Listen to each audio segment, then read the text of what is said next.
सच दस्तक में आपका स्वागत करता हूं। सच दस्तक चैनल पर हम देश के ज्वलंत आर्थिक, सामाजिक और राजनीतिक घटनाओं का विश्लेषण करते हैं, ताकि हमारे दर्शकों को तथ्यों के आधार पर उसका सम्यक ज्ञानवर्धक हो सके। इस उद्देश्य से अपने चैनल पर देश के प्रसिद्ध शिक्षाविद और विशेषज्ञों का हम समय-समय पर आमंत्रित करते हैं। आज साक्षात्कार के लिए देश के प्रसिद्ध विद्वान, शिक्षाविद और संविधान विशेषज्ञ प्रोफेसर शिवरतन ठाकुर को आमंत्रित किया है। ये परिचय के मोहताज नहीं है, फिर भी नई पीढ़ी में इनका परिचय कराने के लिए मैं इनके विशेष गुणों का चर्चा करना उचित समझते हैं। प्रोफेसर शिवरतन ठाकुर बिहार लोक सेवा आयोग के पूर्व सदस्य हैं और पटना विश्वविद्यालय के अंग्रेजी विभाग के पूर्व विभागाध्यक्ष रह चुके हैं। परंतु इससे भी बड़ा परिचय इनका यह है कि ये संविधान विशेषज्ञ हैं। संवैधानिक मुद्दों पर ये लगातार सोशल मीडिया पर लेख लिखते रहे हैं। आप सभी जानते हैं कि राज्यसभा के सदस्य डॉक्टर भीम सिंह चंद्रवंशी ने राज्यसभा में पटल पर अपना प्राइवेट बिल पेश किया है, जिसके द्वारा संविधान के प्रस्तावना में धर्मनिरपेक्ष और समाजवाद शब्दावली को हटाने के लिए प्रस्ताव किया है। इसी मुद्दे पर बातचीत करने के लिए सच दस्तक चैनल पर प्रोफेसर शिवरतन ठाकुर को मैं आमंत्रित किया है। अब इनका साक्षात्कार आप सीधे सुन लें। डॉक्टर भीम सिंह बिहार के एक विधान परिषद सदस्य रह चुके हैं और सबसे बड़ी बात कि भीम सिंह अपने छात्रकाल से सामाजिक न्याय के लिए लगातार लड़ते रहे, बोलते रहते हैं, जिसके कारण उन्हें गोली भी लगी थी और कर्पूरी ठाकुर ने विशेष प्रयास कर एयर एम्बुलेंस से उनको पीएमसीएच से उठाकर सीधे दिल्ली में इलाज करवाया, तभी उनका जान बच सका। यानी उनका पूरा जीवन सामाजिक न्याय, समाजवाद के लिए समर्पित रहा। परंतु जब मैंने कल सुना कि राज्यसभा के पटल पर उन्होंने प्राइवेट बिल पेश किया, जिसके द्वारा धर्मनिरपेक्ष और समाजवाद को इसके प्रस्तावना से हटाने के लिए प्रस्ताव पेश किया है, तो मैं बहुत दुखी हुआ। मैं दुखी इसलिए कि ये देश में दो तरह की विचारधाराओं का संघर्ष है। एक मनुवाद जो यह मानता है कि संविधान गलत है और उसका मानना है कि भारतीय संस्कृति का संविधान मनुस्मृति है। मनुस्मृति आप सभी जानते हैं कि जातीय श्रेष्ठता के सिद्धांत पर आधारित है, वर्ण व्यवस्था है। ऋग्वेद के 12वें मंडल में एक श्लोक उद्धृत है जिसके पुरुष सूक्त कहते हैं।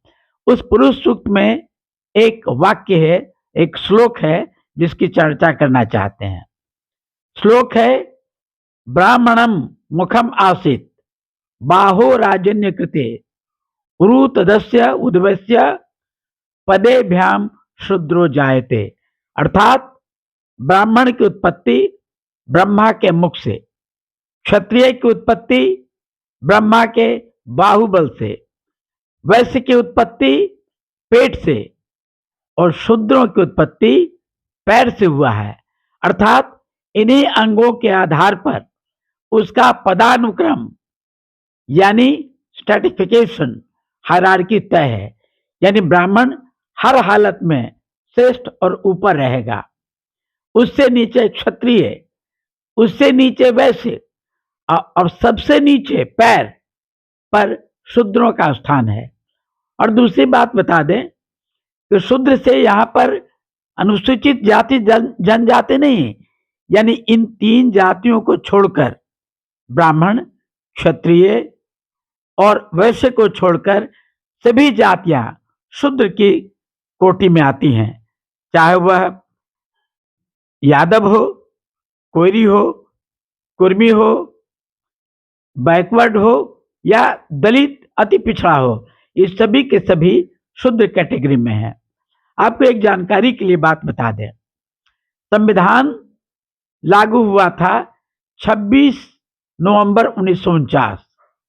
संविधान लागू होते ही आरएसएस यानी राष्ट्रीय स्वयंसेवक संघ और हिंदू महासभा ने पुरजोर विरोध किया।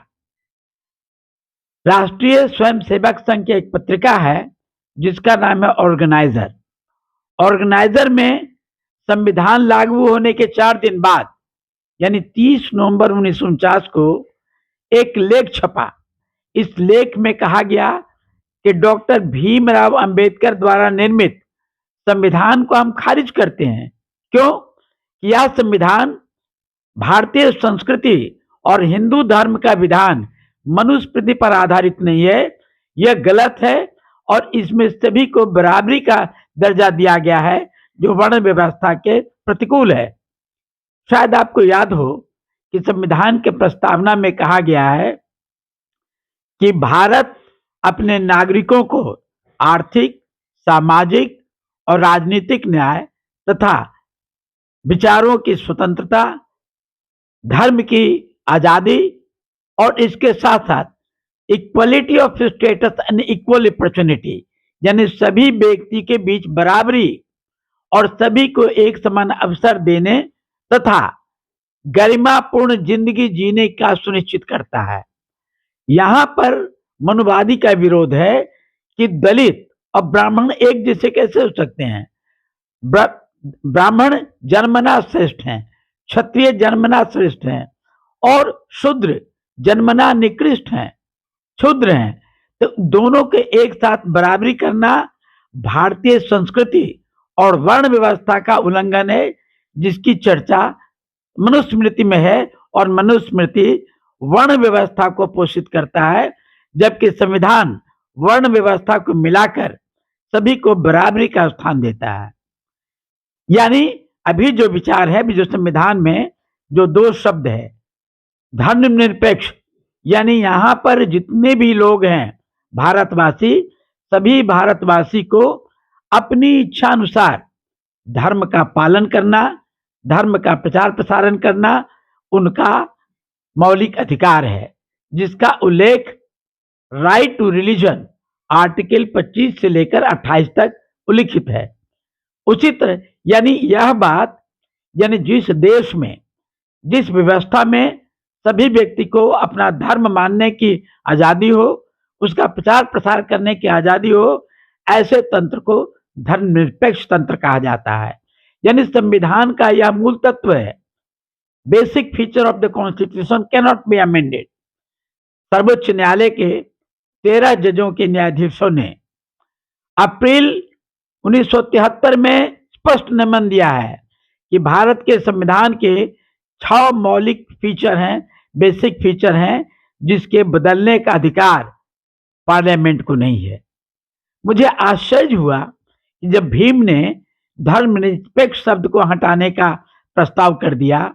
ये हम समझ रहे हैं कि डॉक्टर भीम सिंह ने यह प्रस्ताव क्यों दिया, क्योंकि उनको मंत्री पद पाने की लालसा है। वह समाज के हितों को बलिदान करके अपना गोटी सेकने के लिए तत्पर हैं। वो चाहते हैं कि समाज में उनकी मंत्रिमंडल में उनको स्थान मिले। चलिए, महत्वाकांक्षा, राजनीतिक महत्वाकांक्षा गलत नहीं है, लेकिन जिस समाज के लिए वे आजीवन संघर्ष करते रहे उसी समाज के हित का बलि देकर सत्ता प्राप्त करना मेरे हिसाब से अत्यधिक अधम कृत्य है, अत्यधिक निम्न कृत्य है। अब रहा सवाल दूसरा, समाजवाद। समाजवाद क्या है ये हम समझा दें। संविधान के अध्याय 4 जिसे कहा जाता है नीति निर्देशक तत्व सिद्धांत, state policy for directive principle of the state policy, यानी राज्य के नीति निर्देशक सिद्धांत, यह संविधान के अनुच्छेद 38 में 38 से लेकर के पूरे अनुच्छेदों में 49 तक वर्णित है डिटेल में। अभी यहाँ पर आज के लिए रेलिवेंट 2 चीज है। संविधान के अनुच्छेद 38 में कहा गया है कि देश कल्याणकारी राज्य होगा। कल्याणकारी राज्य से मतलब है कि प्रत्येक नागरिक को निःशुल्क शिक्षा और निःशुल्क स्वास्थ्य सेवा प्राप्त करना राज्य का नैतिक दायित्व है। यानी राज्य सरकार प्रत्येक नागरिक को निःशुल्क शिक्षा और निःशुल्क स्वास्थ्य सेवा चिकित्सा का प्रबंध करना राज्य सरकार का दायित्व है। यह आर्टिकल 38 में कहा गया है। आर्टिकल 39 39 में कहा गया है कि हमारे समाज के अर्थव्यवस्था ऐसी हो जिसमें मुट्ठी भर के हाथों में अकूत संपत्ति का संकलन नहीं हो, यानी सभी ऐसी व्यवस्था हो कि आर्थिक समानता, आर्थिक विषमता कम से कम तर हो। दुर्भाग्य की बात है, भीम सिंह जिस दल में है उस दल के कारण आज पिछले 12 वर्षों में देश में आर्थिक विषमता बढ़ी है। जहां 1% आबादी के पास देश का 66% धन दौलत संपदा है, वहां बाकी लोगों के पास कुछ नहीं है। इसलिए यह इस प्रकार का जो समाज में बदलाव आया है, यह समाजवाद को खत्म करता है। समाजवाद का मतलब है कि समाज के संसाधन, उसके उत्पादन और वितरण पर सभी वर्गों का बराबरी का अधिकार है। फिर से रिपीट करें, समाजवाद का अर्थ होता है कि देश के संसाधन, उसका उत्पादन और वितरण पर सभी समाज के सभी व्यक्तियों का बराबरी का हक है, जिसका सभी को बराबरी का लाभ मिलना चाहिए। आज क्या हो रहा है कि मुकेश अंबानी, गौतम अदानी जैसे लोग, इनकी संपत्ति में 14 गुना की वृद्धि हुई है। दूसरी तरफ बिहार की चर्चा कर लें। बिहार आज गत 40 वर्षों से सबसे निचले पैदान पर खड़ा है, यानी बिहार देश का सबसे बड़ा गरीब राज्य है। यहाँ के प्रति व्यक्ति आय मात्र 66,888 रुपया वार्षिक आय है, जिसका अगर महीने में निकाले तो लगभग 6,000 प्रति माह हो रहा है। ऐसी स्थिति में यह 6,000 रुपए इस महंगाई में बच्चों को पढ़ा लिखा नहीं जा सकता है। तो यहाँ के लोगों को इस बात को समझना चाहिए कि हमारा संविधान, जो राहुल गांधी जिसकी वकालत करते रहे, कि हमारा संविधान आइडिया ऑफ इंडिया, यानी भारत के ऐसे व्यवस्था में है जो equality of status and equal opportunity, प्रत्येक व्यक्ति की समान प्रतिष्ठा और नौकरी करने का समान अवसर प्राप्त करने का हक हो, यही हमारा समाजवाद है। परंतु 12 वर्षों में इसे बिना बोले हुए खत्म किया गया है। आज सबसे बड़ा दुर्भाग्य की बात है कि भीम सिंह जैसे सामाजिक न्याय के गर्भ से पैदा इंसान को सामाजिक न्याय की हत्या करने के लिए इनके दल ने बिल पेश करने के लिए प्रस्ताव किया है। हमारे भाइयों से हमारी हत्या करने की इसने साजिश की है, जो अत्यधिक दुर्भाग्य की बात है, शर्म की बात है।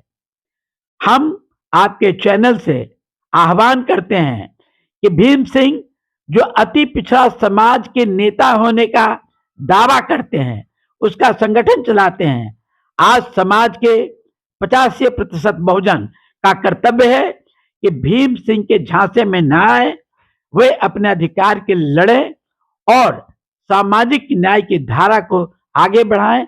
इसके लिए मैं सच दस्तक का विशेष रूप से आभार प्रकट करता हूं कि जिन्होंने अपने चैनल पर मुझे आमंत्रित कर इस बिंदु पर बोलने का मौका दिया।